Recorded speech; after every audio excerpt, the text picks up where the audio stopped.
Buenas tardes.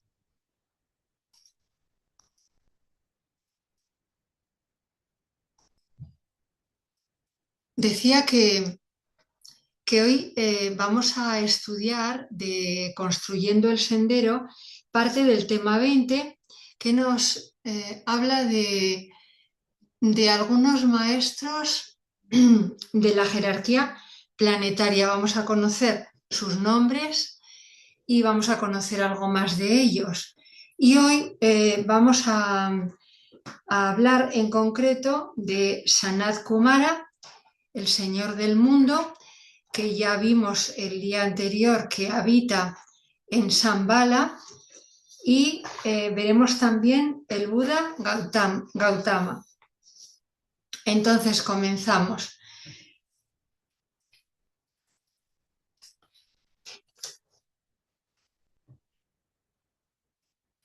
Sanat Kumara, el Señor del Mundo. La Biblia lo llama el anciano de los días. Las escrituras hindúes lo llaman el primer Kumara, el cual preside la logia de los maestros y lleva en sus manos el gobierno de los tres centros planetarios, es decir, de Shambhala, la jerarquía y la humanidad.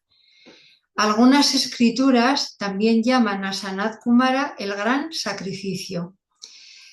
Vigila la evolución de los hombres y de los devas, hasta que todos hayan sido esotéricamente salvados. También determina los ascensos en los diferentes departamentos. Es decir, cuando alguien evoluciona, pues se le asciende. Y también, por lo tanto, gestiona los seres elevados que han de cubrir esas vacantes que se producen. El Señor del Mundo, Sanat Kumara, está presente en todas las iniciaciones. En las dos primeras ocupa análoga posición a la que ocupa el observador silencioso. El observador silencioso viene a ser el alma de Sanat Kumara. Entonces, en la primera y en la segunda también está este observador silencioso. Pero principalmente Sanat Kumara toma el juramento a aquellos que reciben las iniciaciones tercera, cuarta y quinta. El iniciado no puede ver a Sanat Kumara porque su energía es tan elevada que pues se fundiría en sus plomos, ¿no?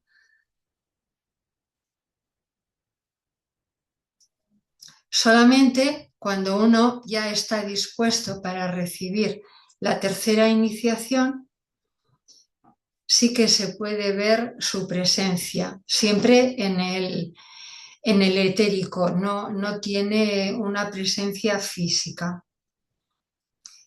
La primera y la segunda iniciación la reciben los que están preparados para ser iniciados de este grado, la reciben o las da el Cristo junto con el Mahashohan y el Manu. Y como hemos dicho, la tercera, la cuarta y la quinta, Sanat Kumara.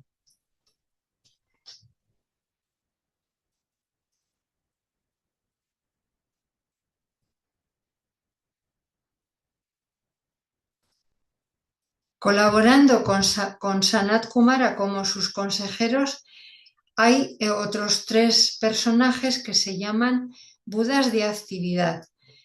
Son, entre los Budas de actividad 3 y Sanat Kumara, son cuatro seres que encarnan la voluntad activa, amorosa e inteligente. Además de estos cuatro Kumaras hay otros 3 más que están en planos más ocultos. En total hay 7 Kumaras. Como he dicho, Sanat Kumara y sus discípulos tienen forma física etérica, es decir, no han tomado cuerpos físicos densos. Trabajan a nivel etérico y moran en cuerpos etéricos. Sanat Kumara es también el representante del logos planetario para los humanos que vivimos en el planeta. Es nuestro representante. Sanat Kumara viene a ser como el Dios que nos ha enseñado la religión católica o cristiana, vamos, más ampliamente. Aquí dice que hay 104 Kumaras. En realidad hubo 108 Kumaras que vinieron de Venus a la Tierra. De estos 108 Kumaras, actualmente solo quedan 7. ¿Por qué? Pues porque los humanos hemos ido creciendo en conciencia y estos seres humanos elevados han ido sustituyendo a cada uno de esos Kumaras. Bien, vamos a ver ahora el Buda Gautama. Buda nació en la India. A ver, voy a bajar.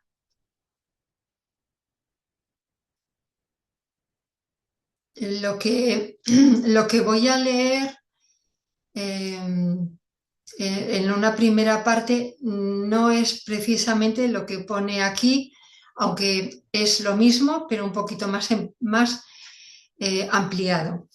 Entonces, Buda nació en la India sobre el año 621 a.C. y alcanzó el estado de Buda en el año 592 a.C. Buda significa el iluminado y ha alcanzado el más alto grado de conocimiento posible para el hombre en este sistema solar. Sabemos que hay un sistema planetario que funciona a un nivel muchísimo más elevado, pero para el sistema solar y para el planeta, Buda es el ser que ha logrado el más alto grado de conocimiento e iluminación.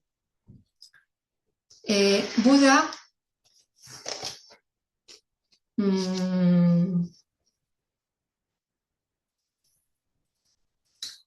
respondió a los interrogantes de su época y impartió para las personas que vivían hace esos 2500 años atrás, impartió lo que se llaman las 4 nobles verdades de Buda.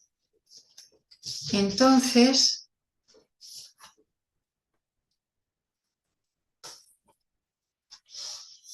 vamos a explicar que el Buda se hace presente en el festival del Vesak, que se celebra en la luna llena de Tauro, en el mes de mayo suele ser. Pero ahí hay presencia, aunque siempre etérica, en el valle se reciben pues a personas, ¿no? A seres humanos. Sin embargo, también hay otra especie de reunión o festival elevado en el que se consagran los miembros de la fraternidad, y esta reunión, que es donde Buda habló de las 4 nobles verdades, se celebra en la casa de Maitreya, del señor Maitreya el Cristo, que también está en los Himalayas.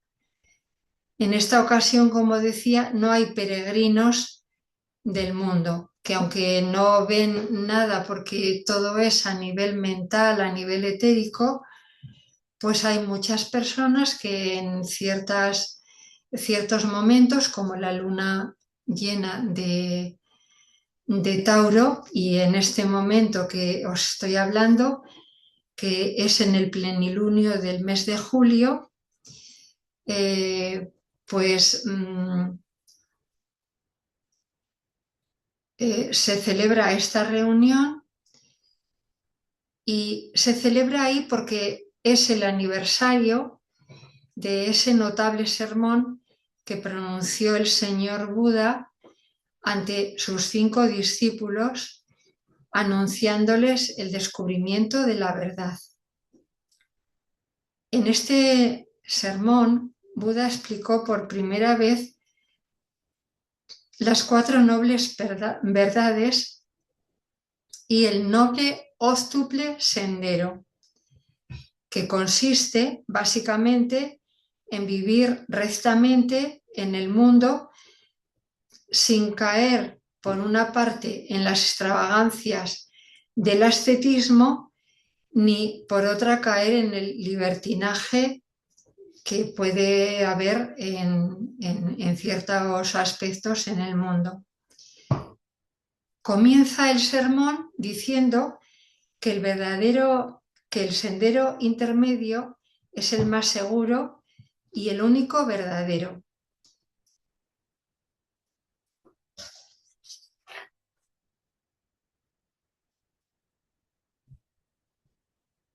Y dice que en los extremos no son lo adecuado, ni el extravagante ascetismo, ni, tan, ni,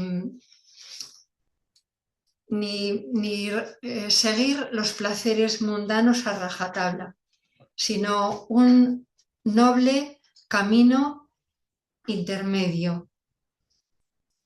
Aunque igual algunos tienen una vocación sincera por la vida contemplativa y solitaria y pueden ser capaces de llevarla de una manera recta y, sin embargo, pues decía el señor Buda que los extremos y las exageraciones hemos de huir de ellas y que para la generalidad de las gentes el camino mejor y más seguro es el de que vivamos de manera recta en el mundo, pero que no seamos del mundo.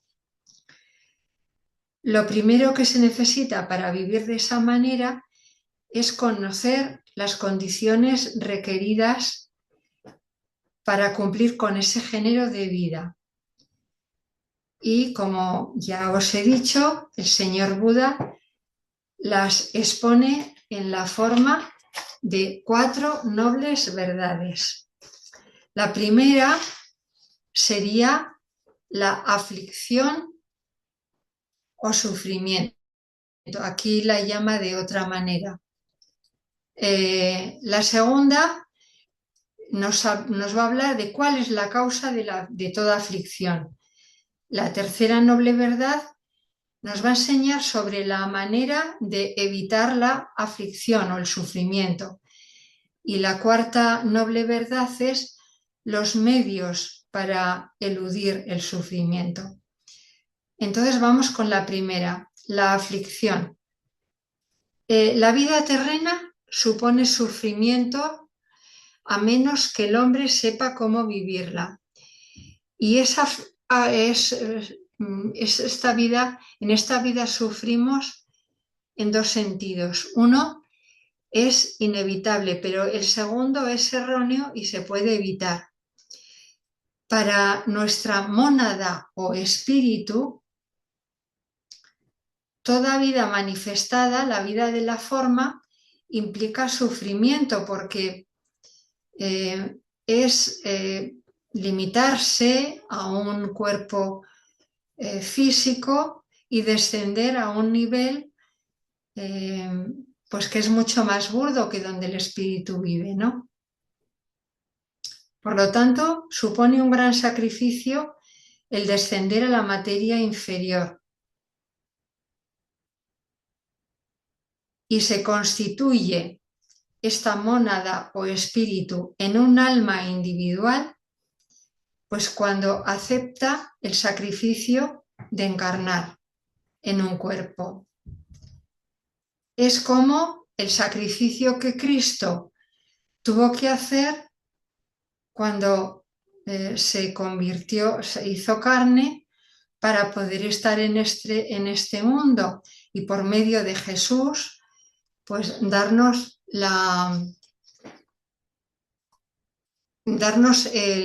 lecciones que Jesucristo nos dio cuando encarnó en la tierra. Sin embargo, sí que hay un aspecto aflictivo de la vida que podemos evitar. Dice, el que vive en la ordinaria vida del mundo se ve con frecuencia afligido, se ve que sufre, ¿no? Que está inquieto, que está ansioso.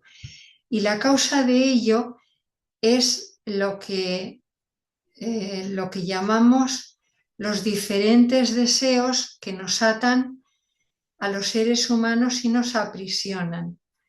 El hombre se esfuerza por adquirir aquello que no tiene y le consume la ansiedad hasta que trata de poseerlo. Una vez que lo posee, pues siente el temor a que lo puede perder. Y esto lo podemos aplicar a todas las cosas materiales, al dinero, a la posición social, al trabajo, etc. La segunda noble verdad se hace referencia a cuál es la causa de la aflicción o el sufrimiento. Y la causa siempre es la misma, el deseo. Si un hombre no desea riquezas, ni honores, ni posición, ni poder y permanece tranquilo, pues no tendrá esa alteración en su vida, ¿no? Sin embargo, como somos humanos, siempre tenemos tendencia a desear algo. Pero se trata de que nuestros logros no lleven a que pongamos en ellos toda la pasión posible. Y también a que si no logramos algo, pues que no nos alteremos. Y así no entramos en esa rueda de deseo, de deseo tras deseo y de buscar en lo material lo que nos pueda hacer felices o llevar una vida satisfactoria. Por ejemplo, cuando perdemos a un ser querido, pues normalmente como humanos que somos sufrimos mucho. Y dice Buda que quizá sea debido a que vemos en ese ser humano solo su carcasa, solo su cuerpo. Sin embargo, no hemos sido capaces de ver el alma que está dentro de ese ser humano. Cuando amamos a ese ser humano como un alma que es, no sentiríamos tanto la separación, porque sabríamos que como almas vamos a seguir unidos, aunque uno esté en encarnación y el otro haya pasado al otro lado, ¿no? Y viendo a los demás como almas, pues es de suponer que cuando perdemos a un ser querido no sufriríamos tanto por esa pérdida, porque en nuestro fuero interno sabemos que como alma sigue viviendo. También nos aflige mucho y nos produce sufrimiento el darnos cuenta de que el tiempo va pasando, de que nos vamos haciendo más viejos, más mayores y que nuestros vehículos pues cada vez son más torpes, no son como cuando éramos jóvenes. Sin embargo, si mantenemos esta serenidad y esta tranquilidad necesarias, veremos que En un determinado momento dejaremos este cuerpo y cuando estemos preparados, pues adquiriremos otro cuerpo y eh, seguiremos aprendiendo en este mundo y seguiremos evolucionando en un nuevo cuerpo. O sea que la pérdida del cuerpo tampoco es una tragedia y realmente como almas que somos nos hemos despedido muchas veces de diferentes cuerpos que nos han servido para aprender.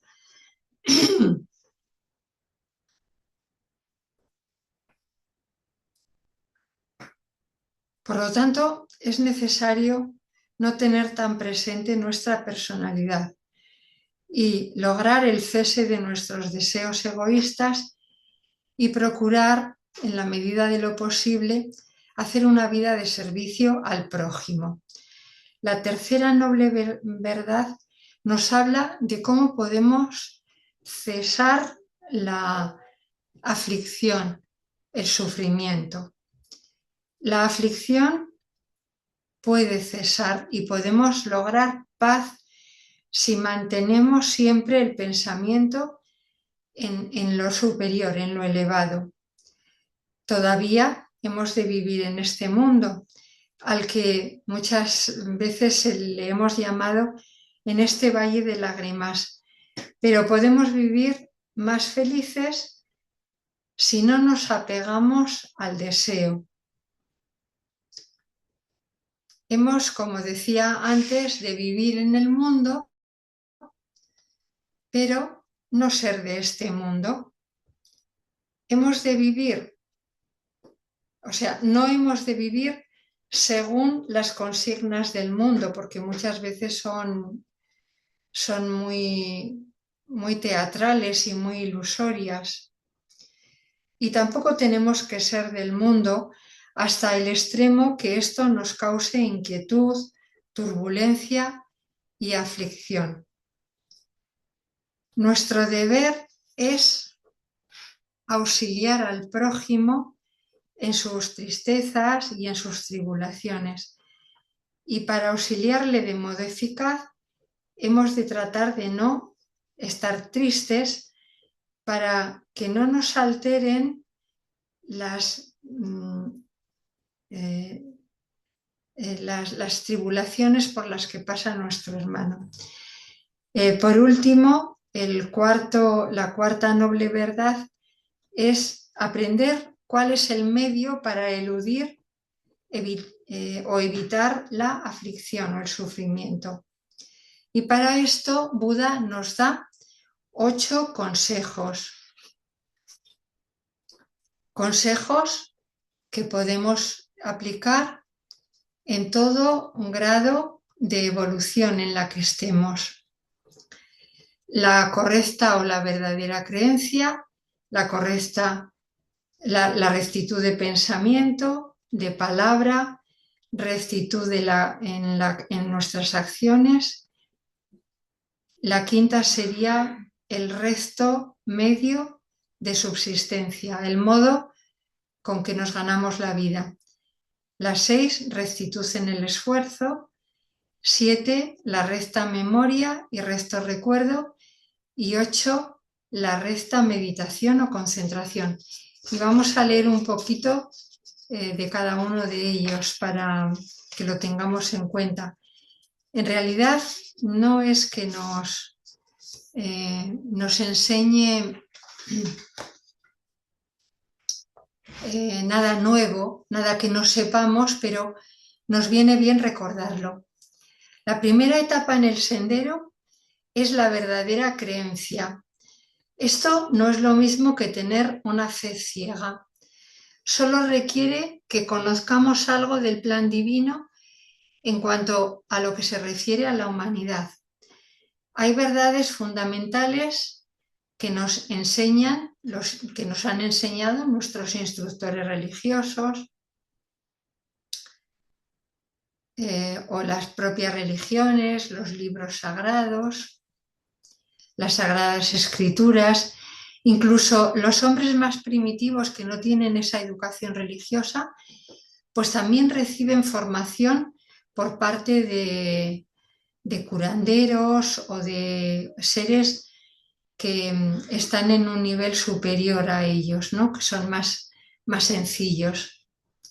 Las religiones y los libros sagrados difieren en la forma, pero los puntos en los que todas las religiones coinciden han de ser aceptados para que podamos vivir con dicha y felicidad.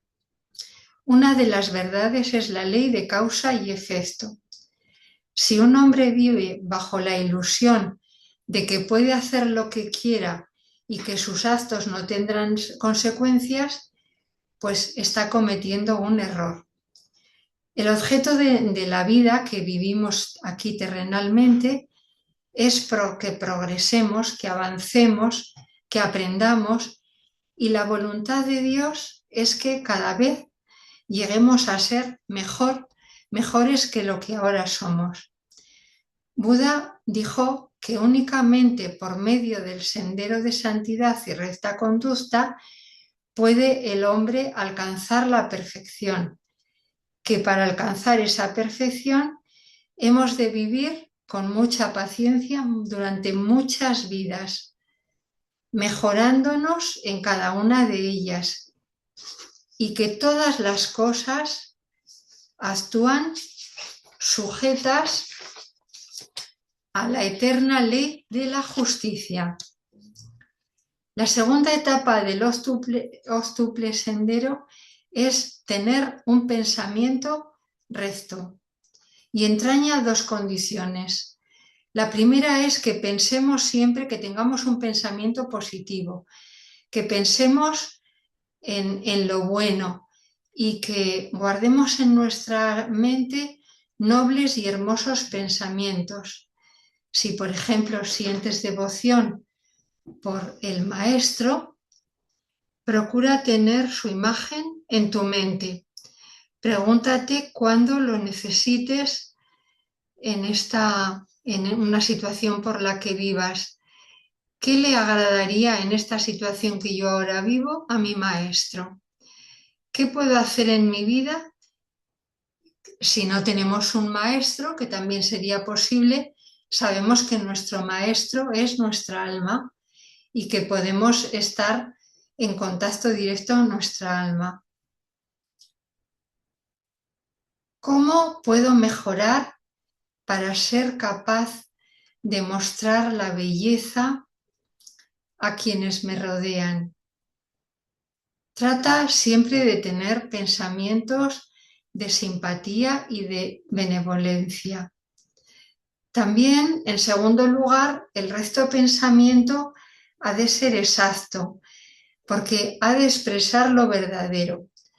A veces pensamos de manera injusta mal de una persona, movidos por nuestra propia ignorancia. Tenemos la idea de que esa persona en el pasado cometió un error y no hemos podido quitar de nuestra mente esa creencia y creemos que esa persona es mala y que todo lo que hace ha de ser malo, y no, hemos de ser muy lúcidos y pensar que todos nos equivocamos y que todos podemos rectificar en cualquier momento.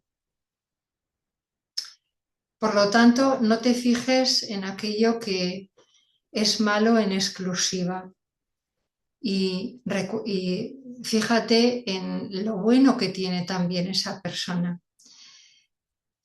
La tercera etapa es la rectitud de palabra. Trata de hablar siempre de cosas buenas. No te incumbe hablar de las faltas de tu prójimo. A veces nos cuentan cosas de otras personas exageradas e inexactas. Nos cuentan vicios ajenos y que no son del todo verdad. Trata, si te lo han contado, de no propagarlo, porque cuando propagas algo que tampoco sabes si es verdad, te estás perjudicando a ti mismo y también perjudicas a la otra persona.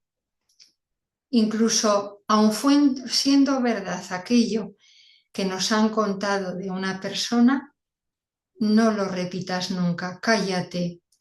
Seguro que si eso se refiere o fuera algo que va dirigido a un ser querido, a un hijo, a tu padre, a tu madre, seguro que te callarías y que no lo divulgarías.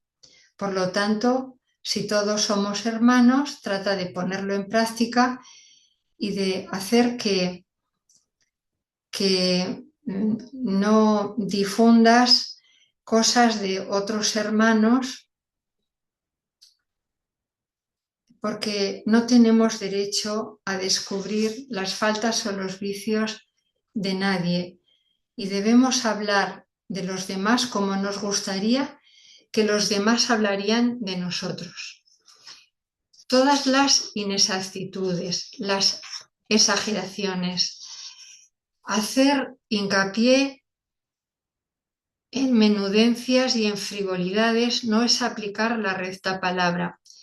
Las palabras han de ser afables, convenientes, discretas y nunca han de ser necias.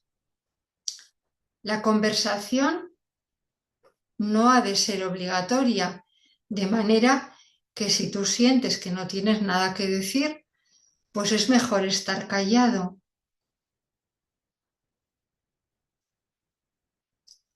La conversación, decía, no ha de ser obligatoria. Cristo dijo que el hombre ha de dar cuenta de sus palabras ociosas, pues suelen ser malignas, y aunque no lo sean, pues te hacen perder el tiempo. En cuarto lugar, nos habla de la recta acción. Tanto la recta acción como la recta palabra, como el recto pensamiento y las verdaderas creencias están íntimamente unidas. Si pensamos siempre en lo bueno y somos constructivos, no hablaremos de lo malo, ya que la palabra es una expresión del pensamiento. Primero tenemos un pensamiento y luego lo manifestamos en una palabra. Por lo tanto, si nuestros pensamientos son sanos, nuestras palabras van a ser dirigidas también con ese fin, ¿no? Si pensamos y si hablamos rectamente, nuestras acciones también serán rectas. Que nuestros actos sean considerados, que tengamos consideración hacia nuestros prójimos, que no sean egoístas o que no estén movidos por nuestros intereses personales. Trata de practicar el altruismo. ¿Qué puedo hacer para servir a mi prójimo? Trata de prescindir de aquello que para ti sea más cómodo o que requiera menor esfuerzo. Vivimos en relación y todo cuanto hacemos o decimos afecta a otras personas. Ten presente que tanto tus pensamientos como tus palabras y tus acciones son fuerzas de las que somos directamente responsables. Y todas nuestras acciones, nuestros pensamientos, nuestras palabras han de estar siempre al servicio de la humanidad. La quinta etapa en el sendero es la del recto medio de subsistencia. Hemos de tratar de buscar una manera de ganarnos la vida que sea justa, sin tratar de dañar a ningún ser vivo, y hemos de tratar a los demás como a nosotros nos gustaría ser tratados, que no nos engañen, por lo tanto, pues trataremos de no engañar a nadie. La sexta etapa es la de la rectitud en el esfuerzo. No hemos de contentarnos con ser pasivamente buenos o con no hacer el mal. Se nos exige la positiva práctica del bien. Cuando el señor Buda expuso esta enseñanza, dijo: cesar de obrar el mal, pero de seguido dijo: aprender a obrar bien. No basta con ser buenos o tener buenas intenciones, se trata de llevarlas a la acción. Todo ser humano tiene, además de su fuerza física, fuerza mental. Cuando hemos de efectuar una labor diaria, hemos de reservar nuestras fuerzas y no gastarlas antes de emprender esa acción. Trata de ejercer influencia con tu ejemplo. Cuida lo que dices y haces, porque podemos ser un ejemplo y podemos ser imitados por los demás. La rectitud en el esfuerzo supone que hemos de efectuar nuestra labor con unos métodos y unos procedimientos eficaces, eficientes, sin malgastar nuestra energía. Hemos de priorizar las tareas más urgentes y necesarias utilizando nuestra razón y nuestro discernimiento.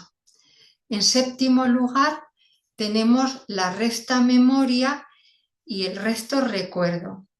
Esta es la séptima etapa. La recta memoria a la que se refiere el señor Buda ha sido considerada por algunos de sus discípulos como la memoria de las pasadas encarnaciones que él poseyó plenamente, lo que no nos ocurre a nosotros. Cierto sujeto murmuró, o sea, criticó una vez al señor Buda, y el señor Buda, como recordaba la vida en la que Buda no criticó a esa persona, pues se dirigió a sus discípulos y les dijo: yo, Buda, insulté a esa persona en una vida anterior y ahora él me critica. No tengo derecho a resentirme. Desde luego que si recordásemos lo que sucedió en otras vidas, como le ocurría a Buda, nuestra conducta presente sería totalmente diferente. Pero la mayoría de nosotros, diría yo todos, no podemos recordar otras vidas pasadas y debemos de tener siempre presente la recta memoria. Hemos de recordar todo lo que en esta vida hemos hecho y vamos haciendo. ¿Quiénes somos? ¿Cuál es nuestra labor? ¿Cuáles son nuestros deberes? ¿Qué nos corresponde hacer para servir al Maestro? Además, la recta memoria también supone que elijamos bien aquello que conviene recordar. En la vida nos ocurren cosas agradables y cosas desagradables. El hombre prudente ha de procurar mantener siempre vivo el recuerdo de los sucesos que son más agradables y dejará a un lado aquellos que le afligen, ¿no? Tratar de poner el foco en sucesos desagradables irritará nuestro ánimo y no obtendremos ningún beneficio.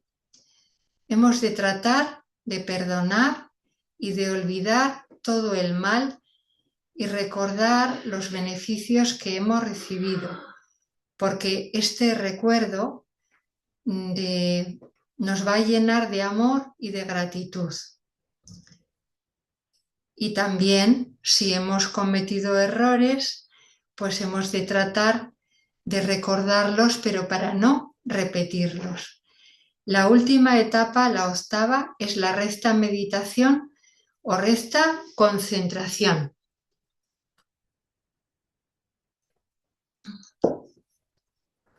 No se refiere tanto a la meditación diaria que forma parte de nuestra disciplina, sino que se refiere más bien a que en el transcurso de la vida nos hemos de concentrar en las buenas obras de auxilio y servicio. En la vida diaria no podemos estar meditando constantemente porque tenemos tareas ordinarias que realizar, pero esta afirmación se puede concretar un poco. Si bien es verdad que no es posible mantener constantemente la conciencia en los planes superiores, distraída del mundo físico, sí que cabe la posibilidad de una continua meditación en el sentido de tener los temas espirituales presentes en el trasfondo de nuestra mente, recordamos el recto pensar, de modo que se coloquen en segunda línea cuando la mente está ocupada en otra cosa. Y así nuestra vida será una continua meditación sobre temas espirituales, solo interrumpida de cuando en cuando tengamos la necesidad de enfocar nuestro pensamiento en las cosas ordinarias de la vida. Este hábito mental nos va a influir de manera positiva porque lo semejante atrae a lo semejante. Y dos personas que adopten dicha norma de pensar se atraerán mutuamente formando un núcleo que irá creciendo, de modo que cada individuo irá facilitando el progreso de los demás. La recta concentración atraerá a nuestro alrededor a seres elevados que nos aportarán favorables y beneficiosas influencias. Y vamos a acabar ya con este párrafo que viene aquí. El Buda vio que había dos caminos, uno para el ignorante, obligado a girar, ligado a la rueda de la vida y de la muerte en su sentido más estrecho, y el otro era el sabio que por conocimiento de sí mismo y el autodominio podía liberarse de las brasas a las que el ignorante se adhiere en agonía y podría así hollar el sendero del medio que, como el eterno ahora, separa el ayer muerto del mañana sin nacer. Esta era la filosofía del glorioso Buda, la filosofía de desechar todo para que el alma pudiera ganarlo todo. Enseñó que el deseo de alguna cosa exigía sacrificar valiosos tesoros para asegurar el objeto deseado. El Buda creía en la ley fija e inmutable, en la naturaleza tal como él la entendía, que era buena e impersonal, y comprendió que todo lo visible cambia, está en continuo cambio, y que ciertamente lo que hoy florece mañana decae. El Buda vino y personificó en sí mismo la divina cualidad de la sabiduría. Fue la manifestación de la luz, el instructor del camino de la iluminación. Demostró en sí mismo los procesos de la iluminación y llegó a ser el iluminado. Bueno, luego aquí vienen unas frases que no tienen mucho sentido. Solo decir que los aspectos de la iluminación son la sabiduría, la percepción mental y la intuición. Entonces lo vamos a dejar aquí. Ya son las 19:45 y vamos a hacer nuestra meditación de contacto con el alma. Para ello,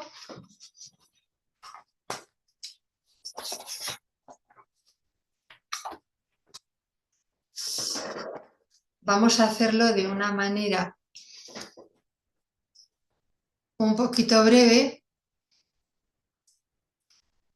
pero suficientemente positiva. Entonces vamos a sentarnos en la posición adecuada para meditar. Cierra los ojos, coloca tus manos una sobre otra o bien entrelazadas entre sí, con las palmas mirando hacia el techo. Trata de que tus pies estén bien firmes en el suelo y de que por tu cuerpo físico fluya la energía de una manera constante. No trates de bloquear la energía. Observa tu columna vertebral recta, sin rigidez, los hombros relajados, los omóplatos también, los brazos y las manos, tu cabeza y tu rostro, con los ojos cerrados, suavemente, con la mandíbula un poquito entreabierta y los labios sin estar apretados. Vamos a relajar brevemente, bueno, en primer lugar, como siempre digo, cuando vamos a meditar, visualizamos que no estamos meditando solos, que meditamos un amplio grupo de personas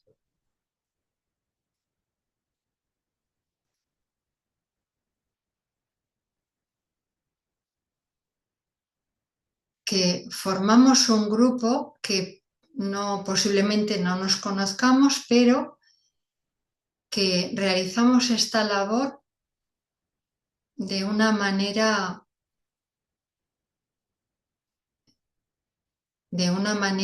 grupal.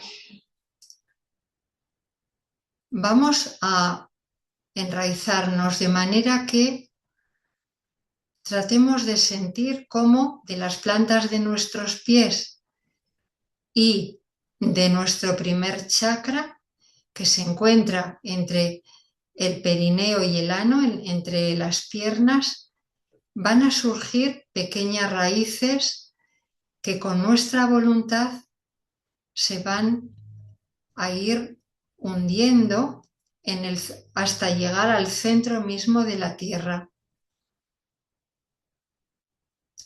Y vamos a invocar. Invocar es hacer un llamado. Hacemos un llamado a nuestra alma, al alma de todo este grupo del que hablaba, al alma del nuevo grupo de servidores del mundo, grupo al que queremos pertenecer. También invocamos al Cristo, a Sanat Kumara y al concilio de Shambhala.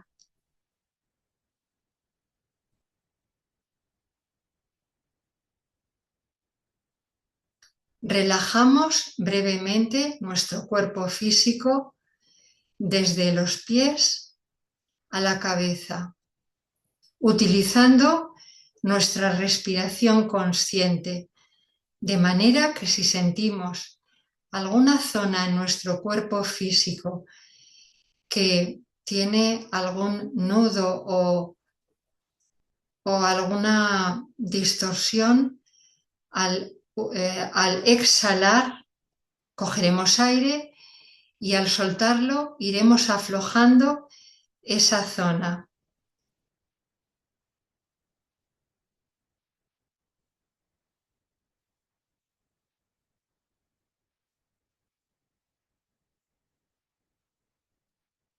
Trataremos ahora de observar nuestro cuerpo etérico, el cuerpo que es el sustento del cuerpo físico, por el que fluye el prana o la energía vital. Y tratamos de sentir que esta energía vital que está circulando por todo el interior de nuestro cuerpo y que sobresale unos 2 centímetros de él, es una energía viva que, que, que genera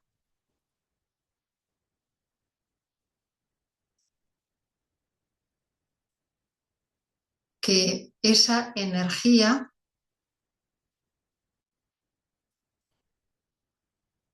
fluya con total, eh, con total, sin ningún tipo de extorsión o de, o de, o de atasco por su parte. Sentimos desde nuestro cuarto chakra con una inspiración profunda cómo los cordones de relación que nos unen a muchas personas que comparten la vida con nosotros, familiares, amigos, incluso personas, compañeros de trabajo, que esta energía que fluya rápidamente.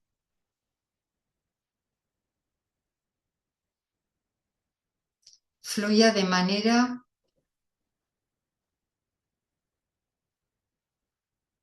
que no tenga ninguna obstrucción. Y sentimos que estamos unidos con el cuerpo etérico de la humanidad y también unidos al cuerpo etérico del planeta. Sentimos ahora nuestro cuerpo emocional, tratando de estabilizarlo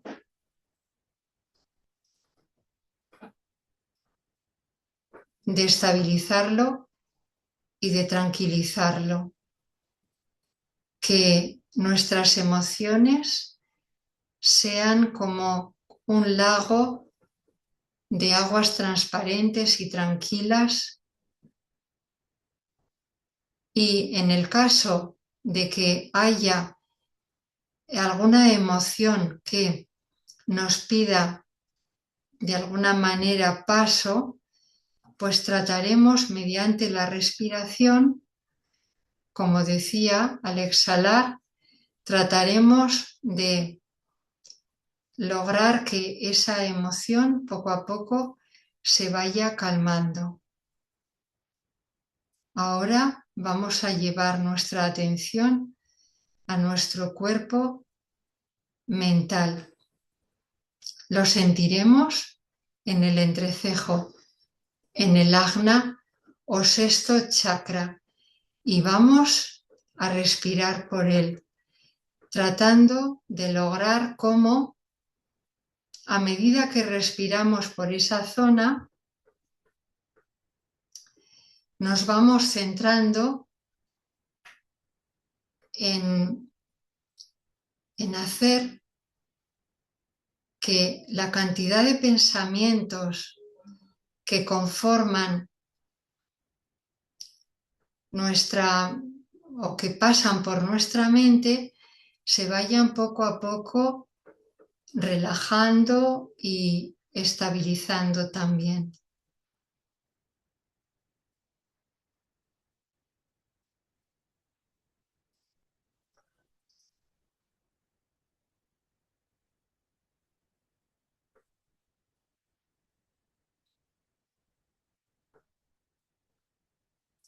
Trata de tomar 3 respiraciones profundas por el ajna, de manera que en cada una de ellas vamos a llevar la conciencia de los cuerpos que conforman nuestra personalidad a esa parte del entrecejo. Con la primera respiración vamos a enfocar en el ajna la conciencia de nuestro cuerpo etérico físico.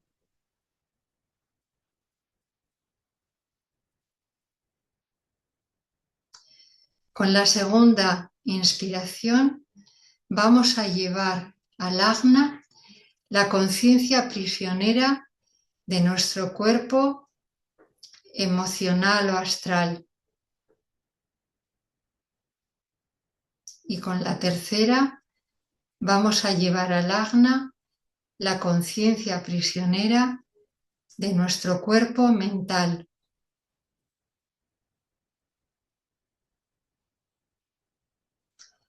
En el ajna o entrecejo, nuestra personalidad está integrada y forma una unidad. Ahora, desde nuestro corazón, vamos a elevarnos hacia el ajna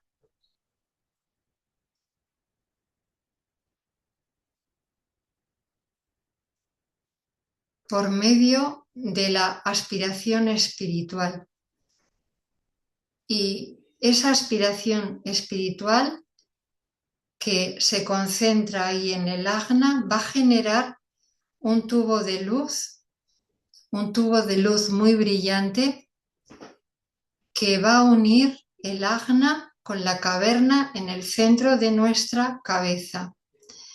Vamos a hacer este recorrido varias veces, del ajna a la caverna, de la caverna al ajna, visualizando un tubo de luz muy potente y muy luminoso.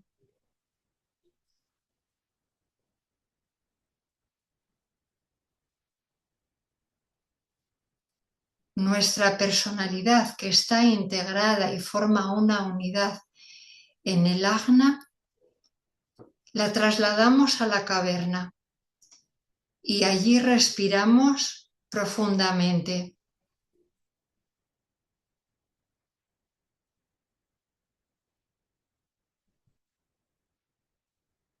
En la caverna, nuestra personalidad está ya bien anclada. Ya somos una única personalidad que está al servicio del alma y utilizamos el pensamiento simiente para que haga de puente y para que construya el antakarana desde el centro de nuestra cabeza hasta por encima de ella unos 70 o 90 centímetros y lleguemos a hacer el contacto con el alma. Utilizamos el mismo pensamiento simiente. Yo soy el alma soy yo. Yo soy el alma soy yo. Y esa personalidad unificada ascenderá hasta llegar a hacer contacto con el alma. Tratamos de estar plenamente conscientes en esa fusión de nuestra personalidad con nuestra alma y solo si nuestra mente se dispersa volveremos a utilizar el pensamiento simiente. Yo soy mi alma soy yo. Y guardamos silencio.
nos recordamos que nuestra meditación diaria es un servicio que hacemos a la humanidad. Vamos a hacer el descenso o distribución y lo haremos de la siguiente manera. Vamos a utilizar la palabra sagrada Om, de manera que desde el lugar donde hemos hecho contacto con nuestra alma, vamos a, vamos a hacer que esa energía elevada discurra por el Antakarana, bajando hacia la caverna, mientras pronunciamos la palabra Om.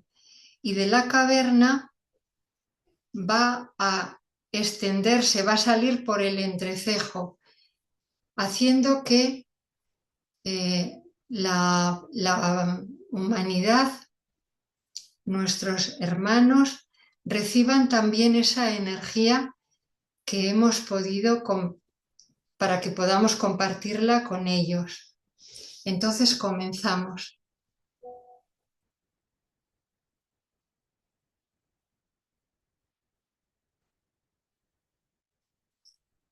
Om.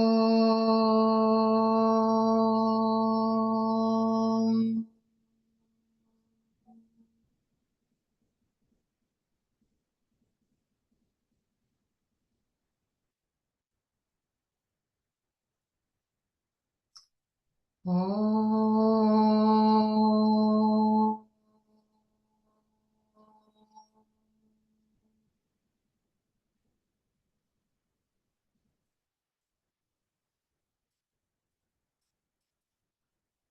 Om.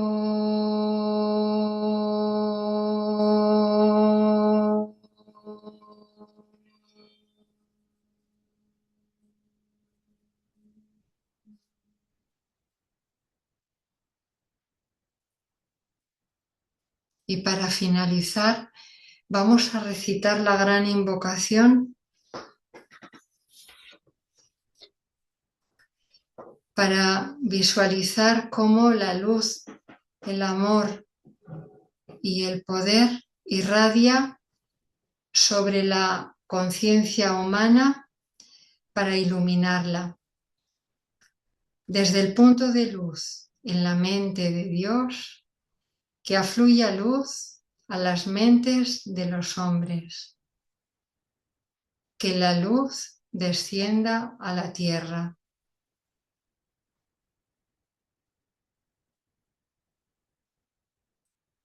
Desde el punto de amor en el corazón de Dios, que afluya luz, que afluya amor a los corazones de los hombres. Que Cristo retorne a la tierra.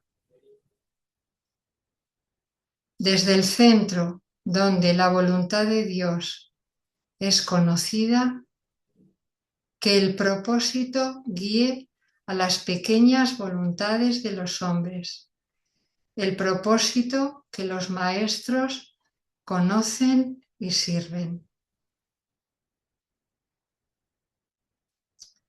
Desde el centro que llamamos la raza de los hombres, que se realice el plan de amor y de luz, y selle la puerta donde se halla el mal. Que la luz, el amor y el poder restablezcan el plan de Dios en la tierra.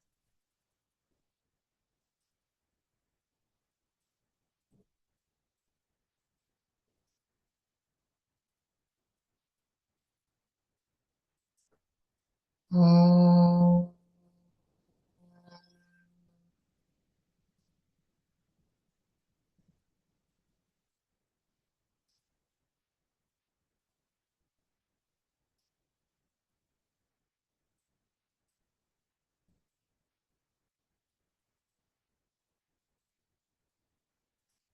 Oh.